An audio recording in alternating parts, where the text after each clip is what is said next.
ಸಿಂಹರಾಶಿ ಹಣದ ಲಾಭ, ಹಾಗೆ ವ್ಯಾವಹಾರಿಕವಾಗಿ ಎಲ್ಲವೂ ಕೂಡ ನಿಮ್ಮ ಪರವಾಗಿ ಆಗ್ತಕ್ಕಂತಹ ಸಾಧ್ಯತೆಗಳಿದೆ. ತಾಳ್ಮೆಯಿಂದ ಕೆಲಸವನ್ನು ಮಾಡಿದರೆ, ಸಿಟ್ಟಿಗೆ ಏಳದೇ ಇದ್ದರೆ ಜನಮನ್ನಣೆಯನ್ನು, ಜನಮೆಚ್ಚುಗೆಯನ್ನು ಪಡ್ಕೊಳ್ತೀರಿ. ಸಿಟ್ಟಿಗೆದ್ರಿ ಒಂದಷ್ಟು ಅವಮಾನಕ್ಕೋ ಅಥವಾ ಮಾತಿಗೆ ಮಾತು ಬೆಳೆಯುವುದಕ್ಕೋ ಕಾರಣವಾಗುತ್ತೆ. ಕುಟುಂಬದವರ ಸಹಕಾರ ಪರಿಪೂರ್ಣವಾಗಿ ನಿಮಗೆ ಕೆಲಸ ಮಾಡ್ತಕ್ಕಂತಹದ್ದಿದೆ. ರಾಜಕಾರಣಿಗಳಿಂದ ಅನುಕೂಲವಾಗುವಂತಹ ಒಂದು ಸಾಧ್ಯತೆ, ಯೋಗ ನಿಮ್ಮದು. ಇದನ್ನು ನಿಜವಾಗಲೂ ಕೂಡ ಅಚ್ಚರಿ ಪಡಬೇಕಾದಂತಹದ್ದು.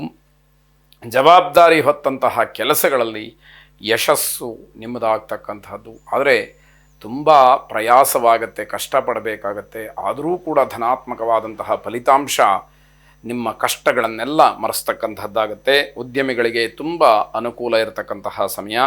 ಗಣಪತಿಯನ್ನು ವಿಶೇಷವಾಗಿ ಪ್ರಾರ್ಥನೆ ಮಾಡಿ, 21 ಗರಿಕೆಗಳನ್ನು ಗಣಪತಿಗೆ ಅರ್ಪಣೆ ಮಾಡಿ. ಶುಭವಾಗಿದೆ. ಕನ್ಯಾ ರಾಶಿ ಒಂಟಿತನ ಅಥವಾ ಏಕಾಂಗಿತನ ಹೆಚ್ಚಾಗಿ ನಿಮ್ಮನ್ನು ಕಾಡುವಂಥದ್ದಿದೆ. ಶ್ರಮಕ್ಕೆ ತಕ್ಕ ಪ್ರತಿಫಲ ಸಿಕ್ಕೋದಿಲ್ಲ, ಹೆಚ್ಚಿನ ದುಃಖವಾಗುತ್ತೆ. ಸಾಮಾನ್ಯವಾಗಿ ನಾವು ಕಷ್ಟಪಟ್ಟಿದ್ದಕ್ಕೆ ನಮಗೆ ಅನುಕೂಲ ಆಗಲಿಲ್ಲ, ಅದಕ್ಕೆ ತಕ್ಕ ಪ್ರತಿಫಲ ಸಿಕ್ಕಲಿಲ್ಲ ಅಂತಂದರೆ ಬೇಸರವಾಗ್ತಕ್ಕಂಥದ್ದು ಸಹಜ. ಆದರೆ ಇದು ತುಂಬ ಕನಿಷ್ಠ ಮಟ್ಟದಲ್ಲಿ ಆಗೋದ್ರಿಂದ ತುಂಬ ದುಃಖವನ್ನು ಹೊಂದುತ್ತೀರಿ. ವ್ಯಾಪಾರ ವ್ಯವಹಾರ ಬೇರೆ ಬೇರೆ ಸಮಸ್ಯೆಗಳು, ಇದು ಏನೇ ಇದ್ದರೂ ಕೂಡ ಯಾರಿಗೂ ಹೇಳಬೇಡಿ, ಅದು ನಿಮ್ಮ ದೌರ್ಬಲ್ಯವಾಗುತ್ತೆ. ಜನ ಅದರ ಉಪಯೋಗ ಮಾಡಿಕೊಳ್ತಕ್ಕಂತಹ ಸಾಧ್ಯತೆ ಹೆಚ್ಚಾಗಿ ಕಾಣ್ತಾ ಇದೆ. ಕುಟುಂಬ ಸದಸ್ಯರ ಜೊತೆಯಲ್ಲಿ ಯಾವುದೇ ಕಾರಣಕ್ಕೂ ವೈಮನಸ್ಯವನ್ನು ಮಾಡಿಕೊಳ್ಬೇಡಿ. ಆ ರೀತಿಯ ದ್ವೇಷ ಬೆಳೀತು ಅಂತಾದರೆ ನಿಮ್ಮ ಎಲ್ಲ ಅನುಕೂಲಗಳು ಅಥವಾ ನಿಮಗೆ ಬರಬೇಕಾದಂತಹ ಒಂದು ಒಳ್ಳೆಯ ರೀತಿಯ ಆಸ್ತಿ ಅಂತಸ್ತಿನ ವಿಚಾರವು, ಹಣಕಾಸಿನ ವಿಚಾರವು ಎಲ್ಲದಕ್ಕೂ ಕೂಡ ತೊಂದರೆಗಳು ಆಗುವಂಥದ್ದಾಗುತ್ತೆ. ನಿಮ್ಮ ಚಟುವಟಿಕೆಯ ರೀತಿಯನ್ನು ಗಮನಿಸಿದಾಗ ಅಪಾಯ ಇದೆ ಅನ್ನುವಂಥದ್ದು ಗೊತ್ತಾಗುತ್ತೆ. ಹಾಗಾಗಿ ನೀವು ಈ ಅಪಾಯವನ್ನು ನಿವಾರಣೆ ಮಾಡಿಕೊಳ್ಳೋಕ್ಕೋಸ್ಕರವಾಗಿ ಪ್ರತ್ಯಂಗಿರಾ ದೇವಿಯನ್ನು ಪ್ರಾರ್ಥನೆ ಮಾಡಿ. ಶುಭವಾಗಿ. ತುಲಾರಾಶಿ ವೈವಾಹಿಕ ಜೀವನದಲ್ಲಿ ಏನೋ ಒಂದು ರೀತಿಯ ಅತೃಪ್ತಿಯ ಭಾವ, ಸಮಾಧಾನ ಇಲ್ಲ, ಎಲ್ಲವೂ ಕೂಡ ಇದೆ ಆದರೆ ಮನಸ್ಸಿಗೆ ಸಮಾಧಾನ ಇಲ್ಲ ಅನ್ನುವಂತಹ ನೋವನ್ನು ಹೊರಹಾಕ್ತೀರಿ. ಸರ್ಕಾರಿ ಸಮಸ್ಯೆಗಳು ಎದುರಾಗಬಹುದು. ಸರ್ಕಾರದಿಂದ ಏನೋ ಕೆಲವು ವಿಚಾರಗಳಿಗೆ ಸಂಬಂಧಪಟ್ಟ ಹಾಗೆ ಸಮಸ್ಯೆಗಳು ನಿಮಗೆ ಆತಂಕವನ್ನು ಸೃಷ್ಟಿ ಮಾಡ್ತಕ್ಕಂಥದ್ದು.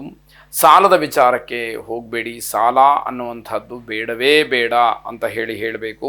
ಮಕ್ಕಳಿಂದ ನಿಮ್ಮ ಆರೈಕೆ, ನಿಮ್ಮ ಬಗ್ಗೆ ಒಂದಷ್ಟು ಕಾಳಜಿ, ಇದೆಲ್ಲವನ್ನು ನೋಡಿದಾಗ ಸಂತೋಷ ಸಿಕ್ಕುವಂಥದ್ದಾಗುತ್ತೆ.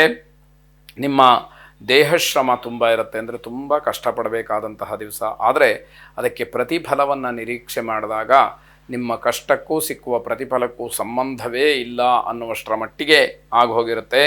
ಹೊಸ ವ್ಯವಹಾರಕ್ಕೆ ಸಂಕಲ್ಪವನ್ನು ಮಾಡುವಂಥದ್ದನ್ನು ತಪ್ಪಿಸ್ಬಿಡಬೇಕು. ನೀವು ಅದನ್ನು ಕೈ ಬಿಟ್ಟುಬಿಡಬೇಕು. ಮುಂದೊಂದು ದಿನ ಒಳ್ಳೆಯ ದಿವಸ ಬಂದಾಗ ನೀವು ಅದನ್ನು ಮುಂದುವರಿಸಿ ಅಂತಕ್ಕಂಥದ್ದು ಸಲಹೆ.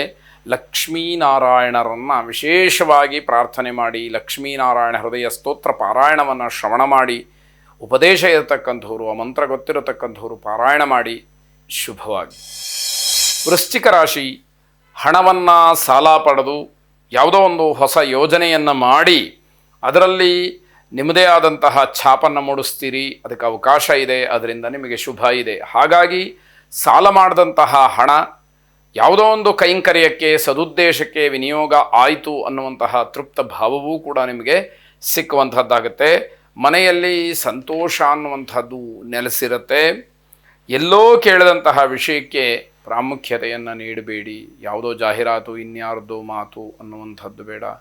ಯೋಗ್ಯ ವ್ಯಕ್ತಿಗಳಿಂದ, ಸರಿಯಾದಂತಹ ಉಪದೇಶಕರಿಂದ ಬಂದಂತಹ ಮಾತು ನಿಮಗೆ ಉತ್ತಮವಾದಂತಹ ಒಂದು ವಾತಾವರಣವನ್ನು ಸೃಷ್ಟಿ ಮಾಡುತ್ತೆ. ಹಿರಿಯರು ಮತ್ತು ಕುಟುಂಬದವರು ಇವರ ಹೆಸರುಗಳನ್ನು ಹೇಳಿಕೊಂಡು ಗೌರವವನ್ನು ಸಂಪಾದನೆ ಮಾಡ್ತಕ್ಕಂಥದ್ದು. ಆದರೆ ಶಾಸ್ತ್ರ ಮಾತ್ರ ಅದನ್ನು ಒಪ್ಪೋದಿಲ್ಲ. ಬಹಳ ವ್ಯಂಗ್ಯವಾಗಿ ಹೇಳ್ತಕ್ಕಂತಹದ್ದು. ಉತ್ತಮ ಆತ್ಮನಾಖ್ಯಾತ. ನೀವೇನಾದರೂ ಸಾಧನೆಯನ್ನು ಮಾಡಿ ನಿಮ್ಮಿಂದ, ನಿಮ್ಮ ಹೆಸರಿನಿಂದ ನೀವು ಗೌರವವನ್ನು ಸಂಪಾದನೆ ಮಾಡಿದರೆ ಅದು ಉತ್ತಮವಾದಂಥದ್ದು. ಪಿತುಃ ಖ್ಯಾತಾಶ್ಚ ಮಧ್ಯಮಾಃ. ತಂದೆಯವರಿಂದ ಖ್ಯಾತಿಯನ್ನು ಪಡೆದಂಥವರು ಮಧ್ಯಮರು. ಅಧಮಾ ಮಾತುಲಾಖ್ಯಾತಃ. ಮಾವನಿಂದ ಏನಾದರೂ ಗೌರವವನ್ನು, ಮಾವನ ಹೆಸರು ಹೇಳ್ಕೊಂಡು ಗೌರವವನ್ನು ಪಡ್ಕೊಳ್ತಾ ಇದ್ದರೆ ಅವರು ಅಧಮರು. ಸ್ತ್ರೀಖ್ಯಾತ ಅಧಮಾಧಮಾಹ. ಒಂದು ಹೆಣ್ಣು ಮಗಳಿಂದ ಏನಾದರೂ ಖ್ಯಾತಿಯನ್ನು ಪಡ್ಕೊಂಡಿದ್ದರೆ, ಆಕೆಯ ಹೆಸರನ್ನು ಹೇಳಿಕೊಂಡು ಆ ಒಂದು ಖ್ಯಾತಿ ಗೌರವವನ್ನು ಪಡ್ಕೊಂಡಿದ್ದರೆ ಅದು ಅಧಮದಲ್ಲಿ ಅಧಮ, ಕೀಳಿಗಿಂತ ಕೀಳು ಅನ್ನುವಂತಹ ಮಾತನ್ನು ಹೇಳ್ತಾರೆ. ಹಾಗಾಗಿ ನೀವು ನಿಮ್ಮಷ್ಟಕ್ಕೆ ಗೌರವವನ್ನು ಸಂಪಾದನೆ ಮಾಡಬೇಕಾದಂಥದ್ದು ಮುಖ್ಯವಾಗುತ್ತೆ. ವ್ಯಾವಹಾರಿಕವಾಗಿ ಹಣದ ಸಂಪಾದನೆ ಇರುವಂಥದ್ದು, ವೃತ್ತಿ ಅಥವಾ ನೌಕರಿಯಲ್ಲಿ ನಿಮ್ಮ ಪ್ರಭಾವ ಹೆಚ್ಚಾಗುವಂಥದ್ದು, ಇದು ನಿಮಗೆ ಒಂದಷ್ಟು ಅಧಿಕಾರ ಸಿಕ್ಕದ ಹಾಗೆ ಆಗತ್ತೆ.